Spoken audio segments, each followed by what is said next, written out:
दोस्तों module development में हम देख रहे थे फॉर्म एपीआई।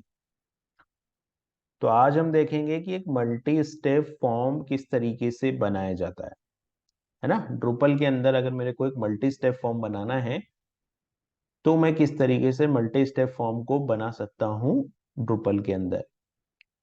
तो ये एक फॉर्म मैंने बनाया, पहले मैं इस फॉर्म का डेमो दे देता हूँ। देखिए यहाँ पे लिखा आ रहा है पेज 1, इसको हम लोग स्टेप 1 भी लिख सकते हैं। यहाँ मैंने फर्स्ट नेम लास्ट नेम लिखा और फिर नेक्स्ट पे क्लिक किया। तो ये देखिए यहाँ पेज 2 स्टार्ट हो गया और पेज 2 में जैसे मैंने एक फील्ड बनाई कलर और यहाँ पर मैंने रेड कर दिया और सबमिट कर दिया, तो हमारा फॉर्म जो है वो फाइनल सबमिट हो गया और हमको थैंक यू मैसेज यहाँ पे मिल गया। तो मल्टी स्टेप फॉर्म बनाने का क्या प्रोसेस होता है उसको हम लोग देखते हैं।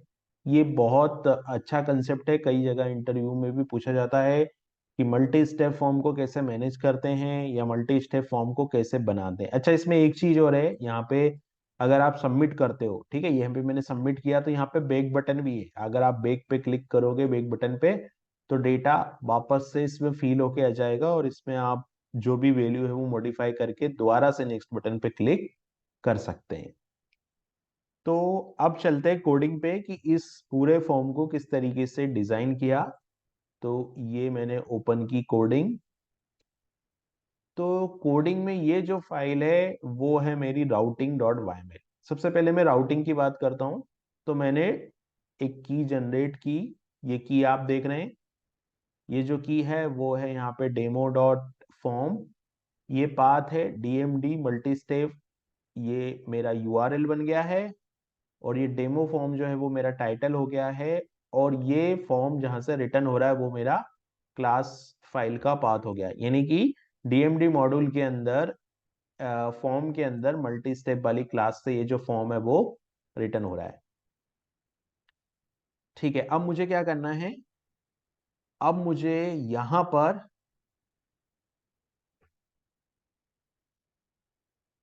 यहां पर अब हम चलते हैं इस क्लास के अंदर, यानी डीएमडी के अंदर फॉर्म के अंदर multi step form dot PHP के अंदर।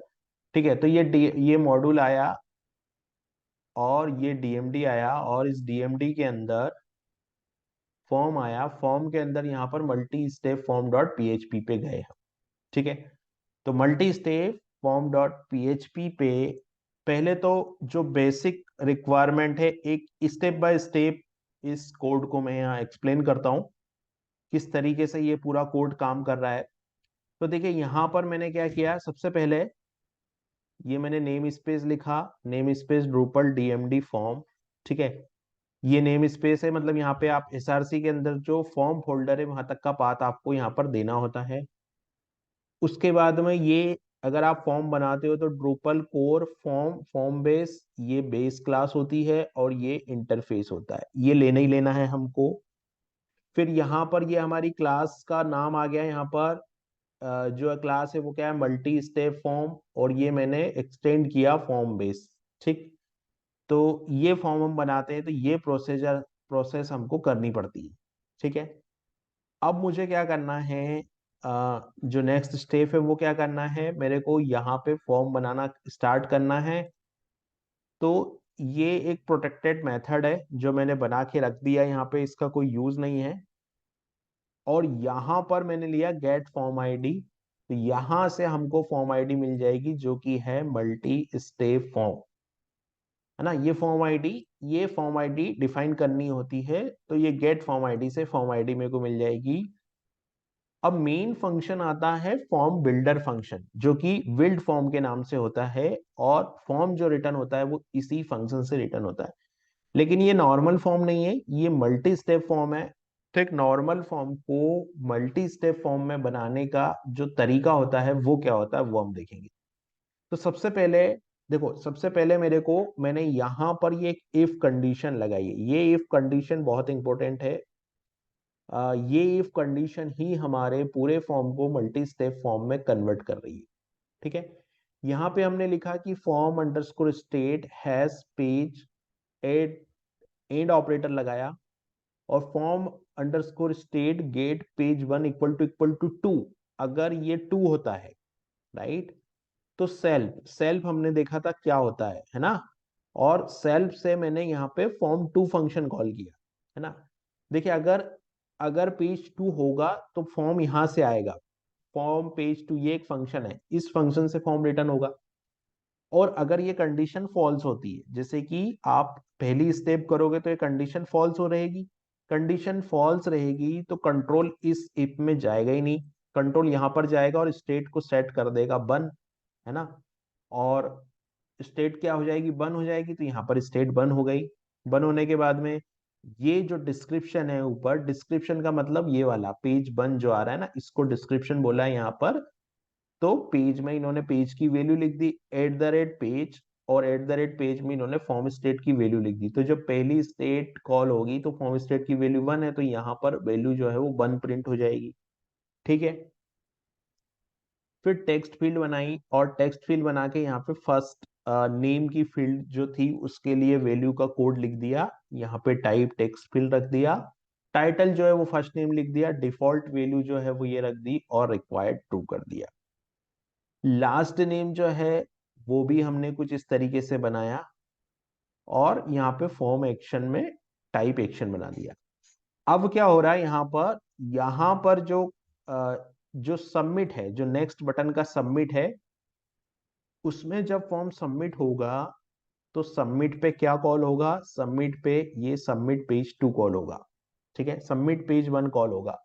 तो सबमिट पेज वन कहाँ है, सबमिट पेज वन मेरा ये फंक्शन है submit page one. Submit page one पे हमने क्या किया कि यहाँ पर फॉर्म स्टेट सेट, ये जो वैल्यू है वो पेज वैल्यूज करके बना दी, और पेज वैल्यूज को हमने यहाँ पे सेट कर दिया, और पेज टू किया, और यहाँ पे रिसोर्ट किया, यानी कि जो पेज वैल्यू है फर्स्ट नेम लास्ट नेम की वैल्यू इसमें आ गई, पेज वैल्यूज में आ गई, और यहाँ पर हम लोगों ने पेज की वैल्यू टू सेट कर दी और रीबिल्ड फॉर्म को ट्रू कर दिया। ठीक है। जब हमने रीबिल्ड फॉर्म को ट्रू किया तो वापस से फॉर्म रीबिल्ड होगा, और जब फॉर्म रीबिल्ड होगा तो फॉर्म कहाँ जाएगा, फॉर्म वापस से यहाँ आएगा। तो जब फॉर्म यहाँ पे आएगा तो यहाँ पे ये कंडीशन इस बार ट्रू हो जाएगी, क्योंकि हमने पेज की वैल्यू को टू सेट कर दिया है। तो ये ट्रू हो जाएगी, ट्रू हो जाएगी तो फॉर्म पेज टू पे कॉल करेगा, तो फॉर्म पेज टू ये है, ये फॉर्म पेज टू इधर आ गया। फॉर्म पेज टू पे जाएगा सिस्टम, ये डिस्क्रिप्शन वही रहेगा, लेकिन इस बार क्या होगा, स्टेप टू हो जाएगा स्टेप वन की बजाय, क्योंकि फॉर्म स्टेट में गेट पेज की वैल्यू क्या है, टू है। ये यहाँ पे कलर फील्ड आ गई, और यहाँ पर जो है वो बेक बटन आ गया। तो बेक बटन आएगा तो पेज टू बेक, है ना, page to back function call होगा। Page to back function call किया, ये page to back function call हो गया। अब यहाँ पर क्या है कि set values form state set values, और form state get page value, यानी कि जो हमने अरे बनाया था पेज वैल्यूज का वो यहाँ पर सेट वैल्यूज कर रहा है, और यहाँ पर वापस से स्टेट क्या हो गई, बन हो गई, और ये जो है रिबिल्ड वापस से ट्रू हो गया। तो ये बैक बटन का कोड है, लेकिन बटन अगर सबमिट होगा तो सबमिट फॉर्म पे हम जाएंगे तो ये फॉर्म सबमिट हो जाएगा। सबमिट फॉर्म पे हमको फॉर्म स्टेट से भी वैल्यू मिल सकती है, और जो हमने पेज वैल्यूज बनाई थी उससे भी हमको वैल्यूज मिल सकती है, लेकिन पेज वैल्यूज की जो वैल्यू है वो केवल पेज वन के लिए होगी। तो फॉर्म स्टेट से ही हम यहाँ पर वैल्यू को ले सकते हैं। तो नॉर्मल फॉर्म को अगर हमको मल्टी स्टेप फॉर्म बनाना है तो कितनी चीजें हमको यहाँ पर करनी पड़ेगी। सबसे पहले तो हमको ये फ्लैग सेट करना पड़ेगा कि पेज वन कॉल होगा या पेज टू कॉल होगा। अगर पेज टू कॉल होगा तो एक अलग से फंक्शन है जो रिटर्न करेगा वैल्यू को, और नहीं तो ये ही वैल्यू जो है वैल्यू सेट पेज की वैल्यू वन कॉल कर देगा यहाँ पर। अब अगर पेज टू कॉल होता है, पेज टू यानी कि जब मैं नेक्स्ट पे क्लिक करूंगा, ये मेरी नेक्स्ट बटन हो गई है, और जब हम लोग नेक्स्ट पे क्लिक करेंगे तो जब हम नेक्स्ट पे क्लिक करेंगे तो सबमिट पेज वन कॉल होगा, सबमिट पेज वन। अब सबमिट पेज वन की बात करते हैं, सबमिट पेज वन यानी कि ये सबमिट पेज वन है।